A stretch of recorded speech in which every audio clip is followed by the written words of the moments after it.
Assalamualaikum warahmatullahi wabarakatuh. Alhamdulillahirrabbilalamin. Wassalatu wassalamu ala israfi anbiya'i wal mursalin wa ala alihi washabihi ajmain amma ba'du.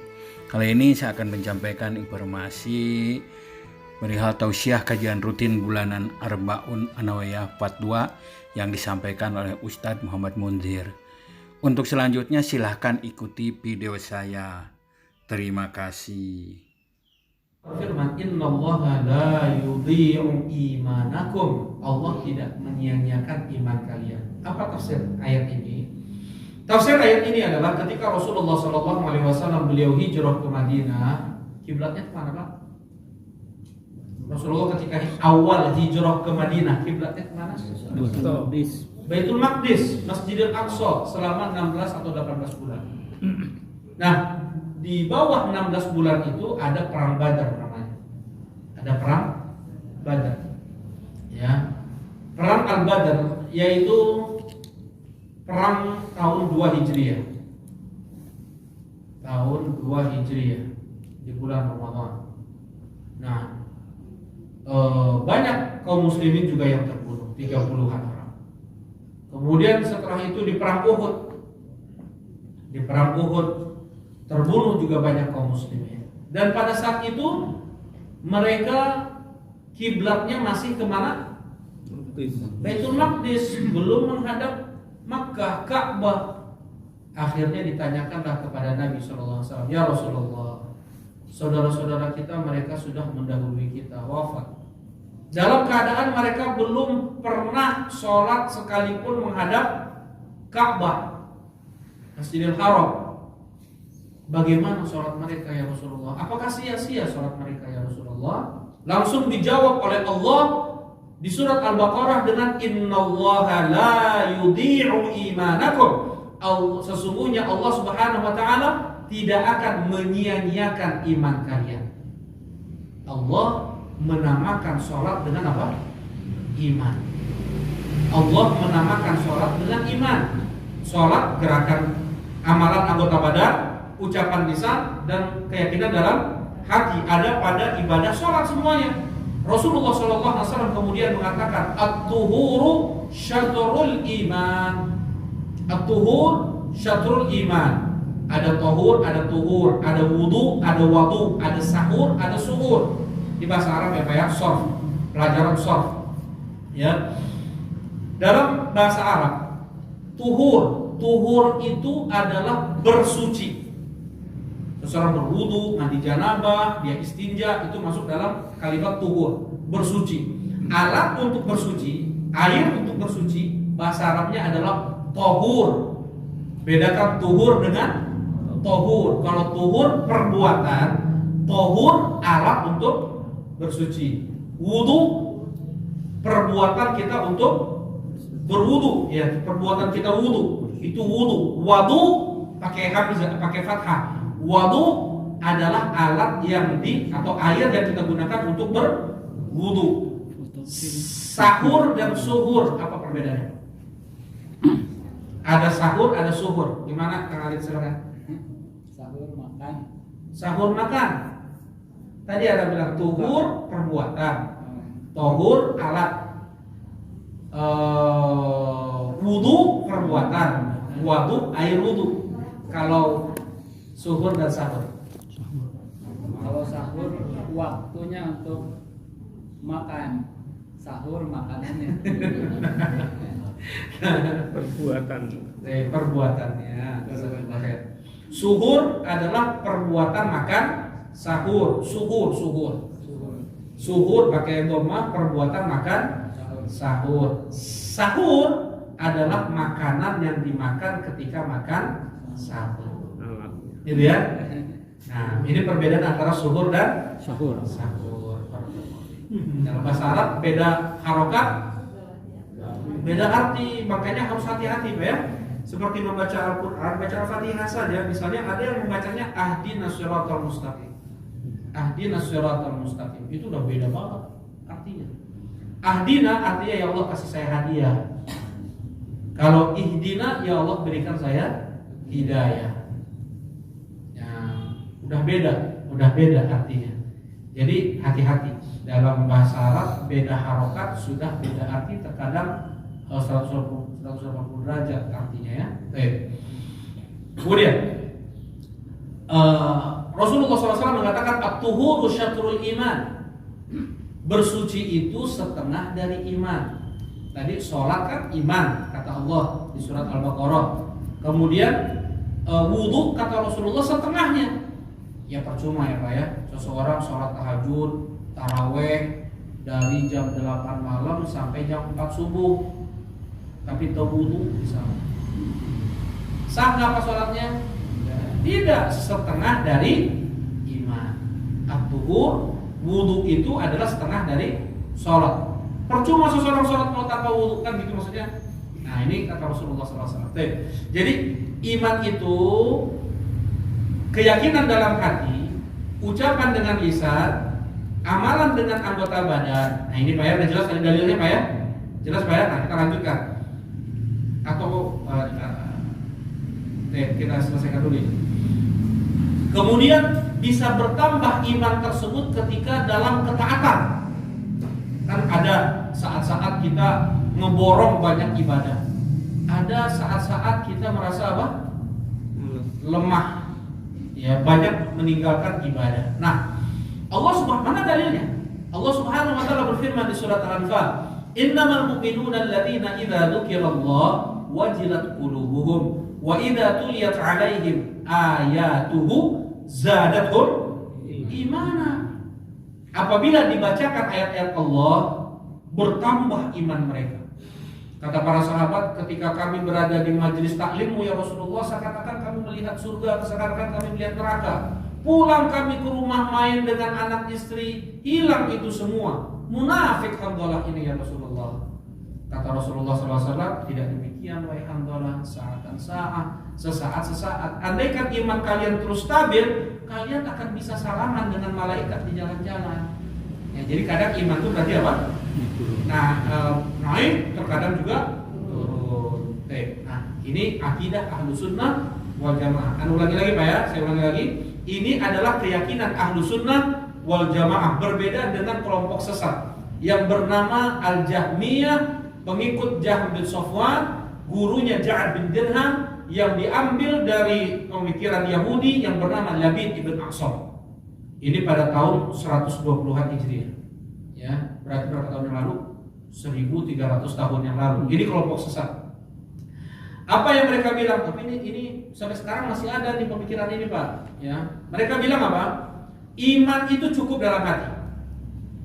Iman itu cukup dalam hati. Seseorang dia yakin Allah itu ada, Allah ada sesembahan dia, sudah sempurna imannya. Gak perlu diucapkan dengan lisan syahadat, gak perlu dia lakukan dengan anggota badan, sholat, puasa, zakat, gak perlu. Iman gak akan bertambah, iman gak akan berkurang. Stabil seperti iman Jibril, duduk manis masuk surga.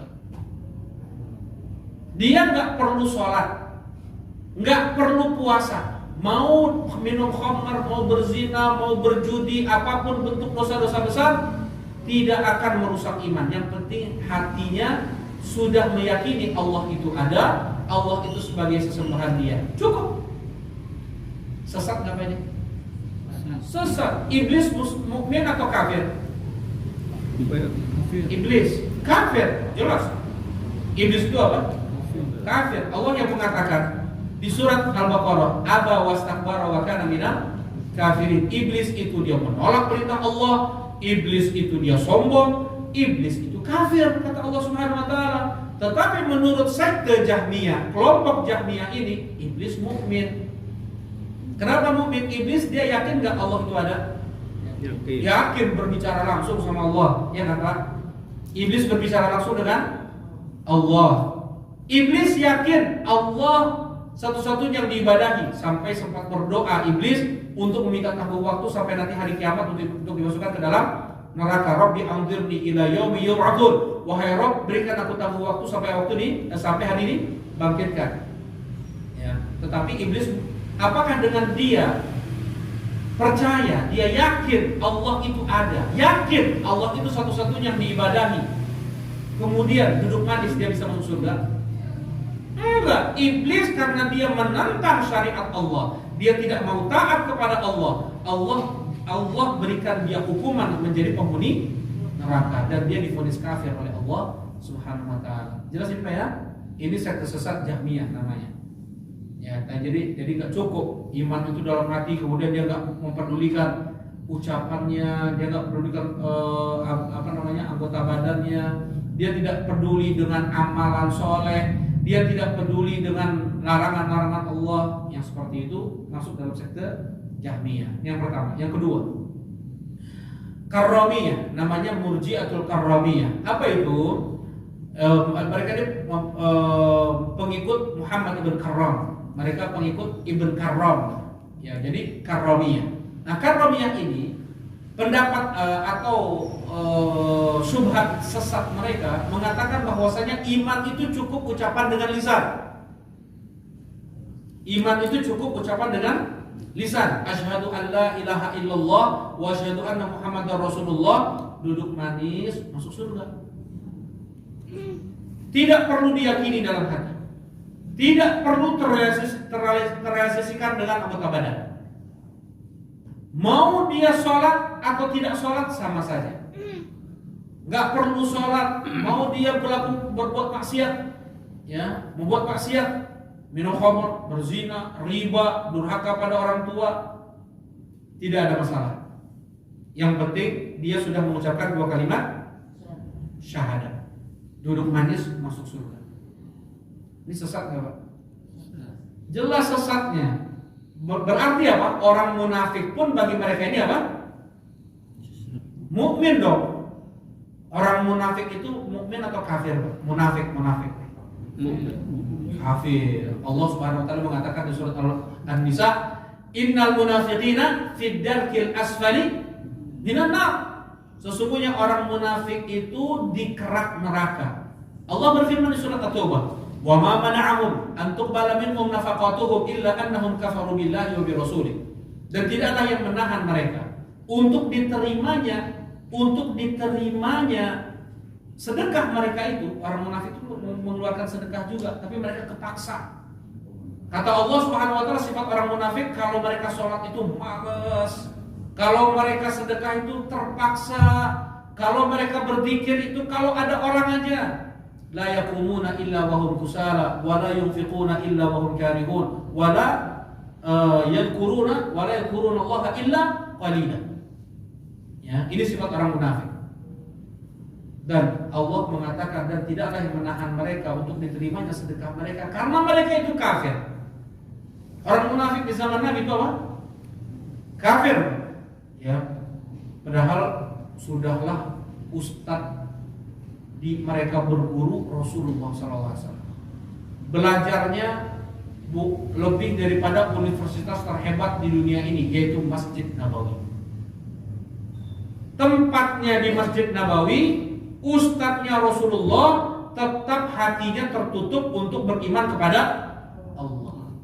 Kalau Allah tidak bukakan hati seseorang, mau sehebat apapun ustadz yang belajar, mau di tempat manapun dia belajar, kalau tidak Allah bukakan hati seorang, mustahil dia dapat hidayah.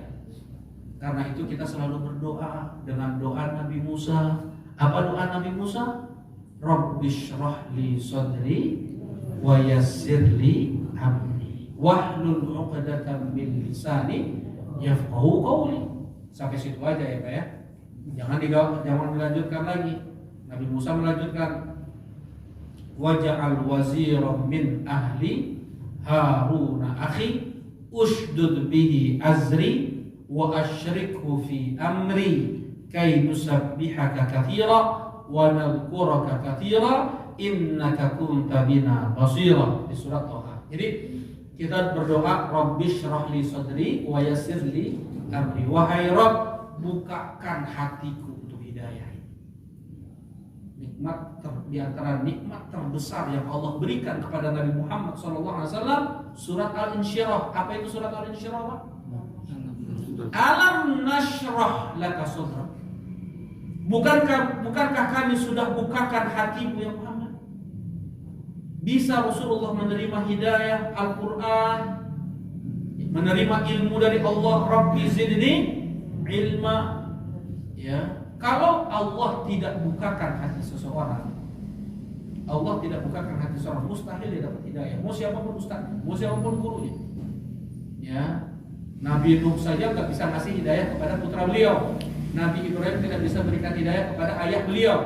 Nabi Muhammad tidak bisa berikan hidayah kepada paman yang sangat beliau cintai. Siapa Pak? Abu Thalib. Sudah diasuh dari umur 8 tahun, dibela dakwah Islam, dilindungi Rasulullah dari makar orang-orang kafir Quraisy, tetap tidak mau mengucapkan la ilaha illallah. Innaka la tahdi man ahbabta. Engkau ya Muhammad tidak bisa memberi hidayah kepada siapa yang kau cintai. Walakin Allah yahdi man yasha. Allah yang memberikan hidayah kepada siapa yang Allah kehendaki. Nah, kita kembali. Orang munafik mengucapkan syahadat enggak Pak di hadapan Nabi? Mengucapkan syahadat di surat Al-Munafiqun. Allah Subhanahu wa taala berfirman, "Nasyhadu innaka la Rasulullah." Mereka berkata, kami bersaksi bahwasanya engkau adalah Rasulullah. Wallahu ya'lamu innaka la rasul, wallahu yashhadu innal munafiqina lakadzibun. Tetapi lisan berbeda dengan hati mereka. Mereka bisa mengucapkan syahadat dengan lisan, tapi hati mereka mengingkari apa yang mereka ucapkan tersebut. Orang munafik. Jadi munafik itu ada dua ya Pak ya. Munafik itu ada dua. Ada munafik i'tiqadi, ada munafik amali. Munafik i'tiqadi adalah munafik dalam hati. Memang dia kufur. Dia nggak percaya Islam. Dia nggak percaya Al-Quran. Dia nggak percaya kenabian Nabi Muhammad SAW. Dia nggak percaya Allah itu esa, kafir. Tapi dia tidak mampu menampakkan kekufurannya. Dia tidak mampu menampakkan kebenciannya terhadap Islam. Dia berpura-pura masuk Islam. Itu munafik i'tiqadi namanya. Istilah lainnya adalah zindiq. Yang kedua, munafik amali. Apa itu nifak amali? Munafik amali, nifak sifat munafik perbuatan yang dilakukan oleh banyak kaum muslimin. Kata Rasulullah SAW, ayatul munafik talat. Tanda orang munafik itu 3. Idza hadatsa kadzab wa idza wa'ada akhlaf wa idza tumina khan. Tanda munafik itu 3. Apabila berbicara dia berdusta, apabila berjanji dia menyelisihi, apabila diberi amanah dia berkhianat. Tambah satu lagi kata Rasulullah, wa idza khasama fajar. Kalau seandainya berselisih, bertengkar, kalau seandainya berselisih, ngajak ribut semua orang. Ini sifat orang munafik. Ya, seharusnya dia mendiamkan. Dia bagaimana meredakan, bukan menambah heboh permasalahan bahwa orang jadi ribut satu kampung. Itu sifat orang munafik. Ya, nah, wa idza khasama fajar. Apabila berselisih dia meledak. Baik. Ini ada enggak pada orang Islam? Ada kan? Apabila berbicara berdusta, apabila berjanji menyelisihi. Itu ada pada orang Islam, tapi kita hukumi dia sebagai muslim, enggak bisa kita bilang dia itu apa? Munafik. Baik. Ini tidak mengeluarkan seseorang dari Islam. Seseorang yang keluar dari Islam nifak i'tiqadi tadi. Yang dia dalam hatinya memang enggak percaya apa? Al-Quran, karena itu dia mengolok-olok Quran, dia mencela Rasulullah, dia mencela hukum Islam. Itu orang munafik. Munafik i'tiqad. Para tokoh masyarakat, para ustaz-ustaz masyarakat tidak boleh menyolatkan orang kayak gini kalau mati. Wa asyhadu anna Muhammadan abduhu wa rasuluhu. Kemudian sallallahu alaihi wa ala alihi wa sahbihi wa sallam. Sekte Karomiyah tadi mengatakan bahwasanya iman itu cukup ucapan dengan lisan saja. Mengharuskan orang munafik itu muslim, padahal orang munafik kata Allah Subhanahu wa taala dia itu apa? Kafir. Yang kedua apa ya? Sekte yang ketiga adalah murji'ah fuqaha. Jadi sebagian ahli fikih, ulama-ulama fikih, mereka mengatakan bahwasanya iman itu adalah keyakinan dalam hati dan ucapan dengan lisan. Perbuatan tidak termasuk dari iman, dan ini keliru dari mereka. Kekeliruan dari mereka. Yang betul iman itu apa tadi Pak? Yang pertama keyakinan dalam hati, yang kedua ucapan dengan lisan, yang ketiga perbuatan dengan anggota badan. Apakah iman bisa bertambah dan berkurang? Bisa. Bertambah ketika ketaatan kepada Allah, berkurang ketika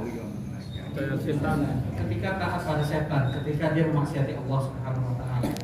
Ya.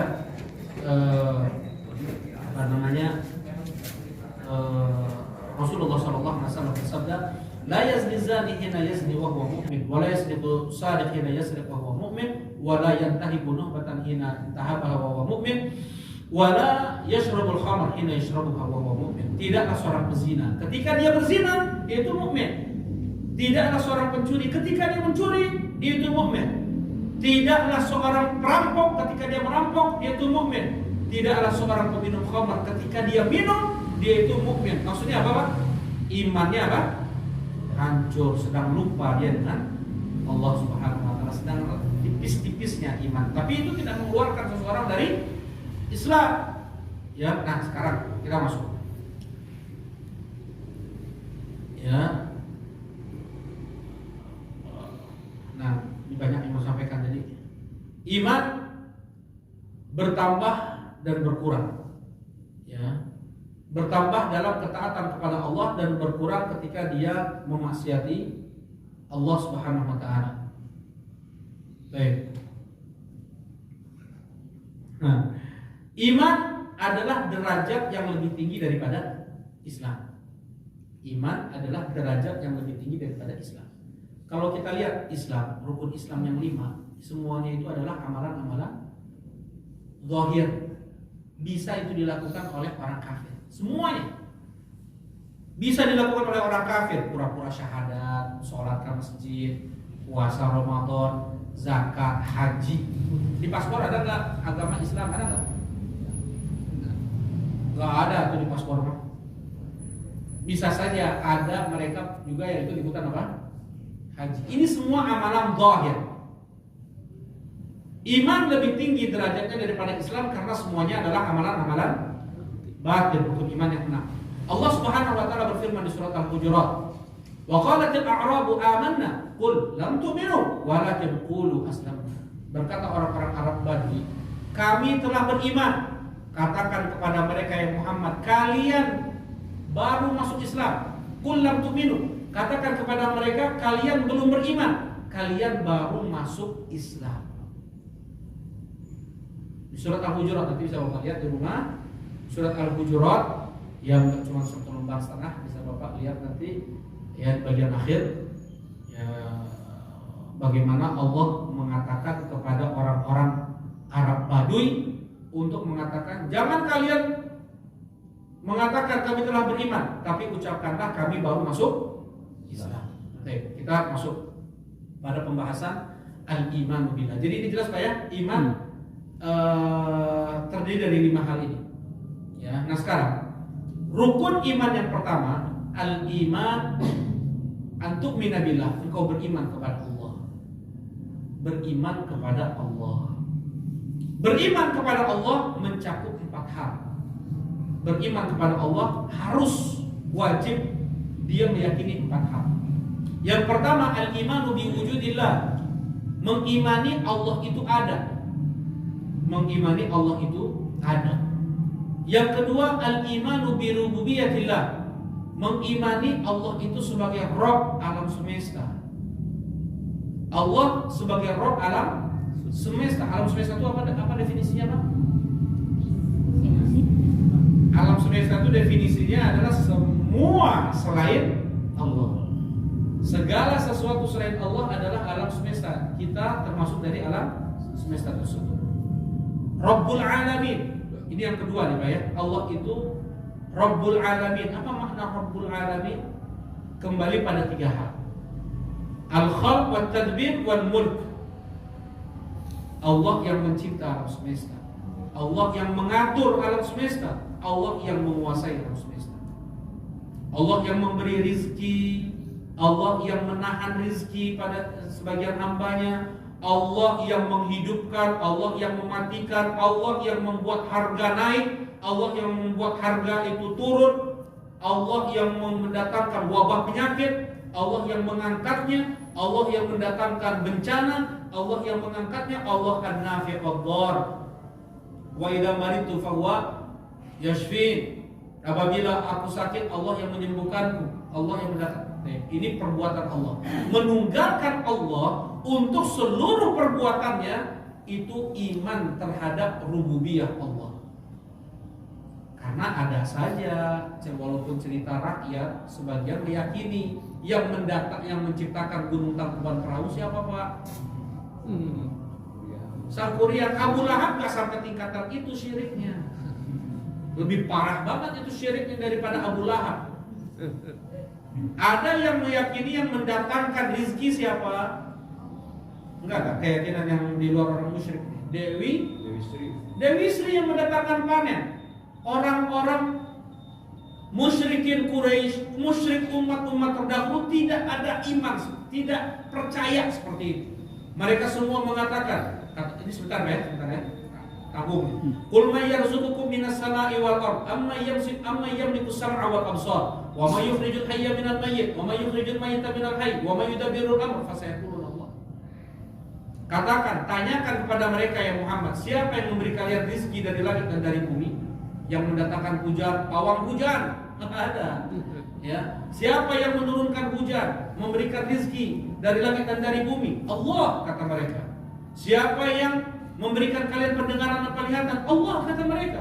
Siapa yang menghidupkan dari kematian? Siapa yang mematikan dari kehidupan? Siapa yang mengatur alam semesta ini? Mereka menjawab Allah. Afala tattaqun? Kemudian Allah mengatakan, kenapa kalian gak takut? Kenapa kalian gak bertakwa kepada Allah? Kalau Allah satu-satunya mencipta alam semesta ini, hanya Allah lah hendaknya kalian sembah. Kita insya Allah lanjutkan pada Isya. Alhamdulillah wassalamualaikum warahmatullahi wabarakatuh.